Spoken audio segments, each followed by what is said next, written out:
බටහිර කොත්මලේ නැගෙනහිර පස්බාය කෝට්ටේ. ඒක ලොකු බල ප්‍රදේශයක්.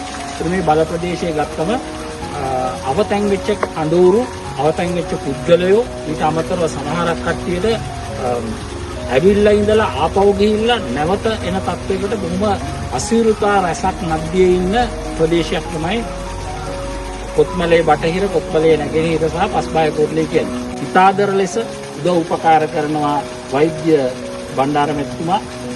ඒ වගේම STDEI කියන විශ්වවිද්‍යාලයේ අධ්‍යක්ෂකතුමා ඇතුළු ආචාර්ය මණ්ඩලය සහ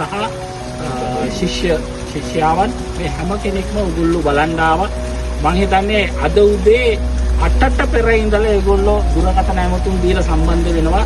ඒ අවශ්‍ය ආහාර, වියලි ආහාර ද්‍රව්‍ය එක්රැස් කරගෙන දුර බැහැර ගත්තොත් වෙනද නාවල පිටියට එන්න පුළුවන් කිලෝමීටර් 38යි. 37යි තියෙනවා. දැන් අද ආවේ කොත්මලේ වේල්ල හරහා මේ අති දුෂ්කර ගමනක් බොහොම අපහසුයෙන් විටින් විට කෝල් දෙන්නට 12කට වඩා නේද ડોක්ටර්?